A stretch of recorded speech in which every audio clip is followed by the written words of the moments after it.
Hey everybody, this is Brian Helmer from BetweenTheLicks.com, here to give you another free guitar lesson today. Today we're just going to talk about the blues progression and some of the variations on it.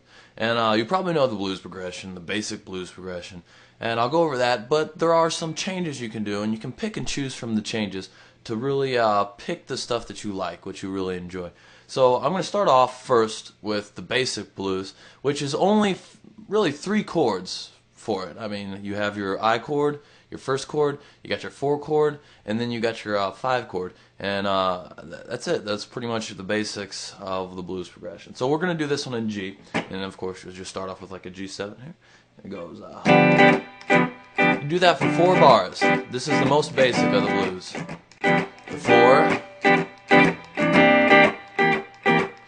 the C7 there, G7, back to the G7,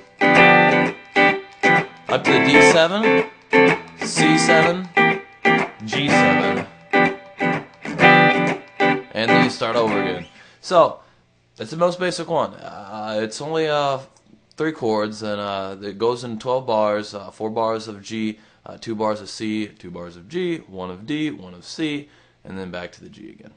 So it's the most basic, but there are different ways to kind of spice it up, and that involves changing the chords a little more often to lend a little more movement. And I'm going to show you that real quick. This is probably the most popular. So it starts off with the G, goes right up to the C, right back down to the G, back up to the C again, back to the G, up to the D, down to the C, back to the G, and then it turns around with the D and starts over. And the turnaround is really really popular in a lot of styles of blues. It really, you know, tells you where you're going to start again. And there's a lot of licks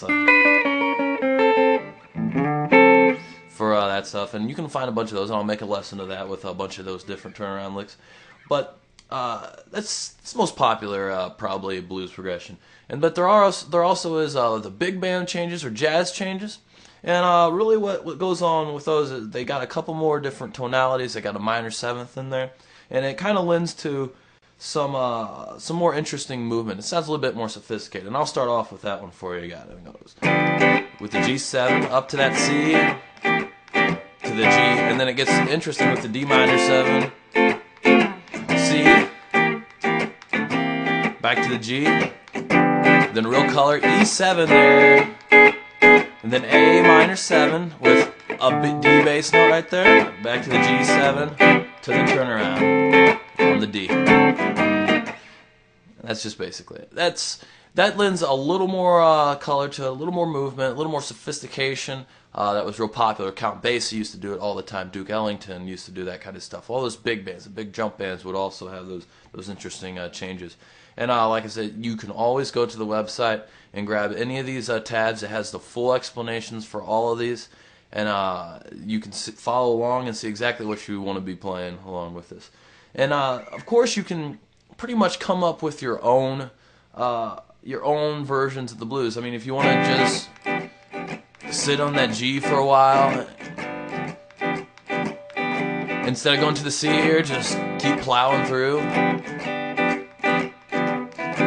Just 8 bars of it, and then do the turn.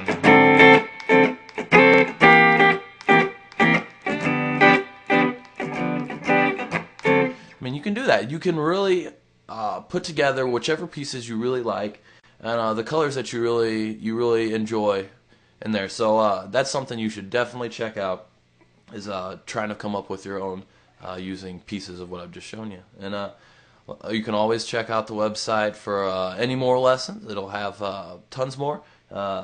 Feel free to check those out anytime. New lesson every other day. So thanks for joining me today, and I hope to see you next time.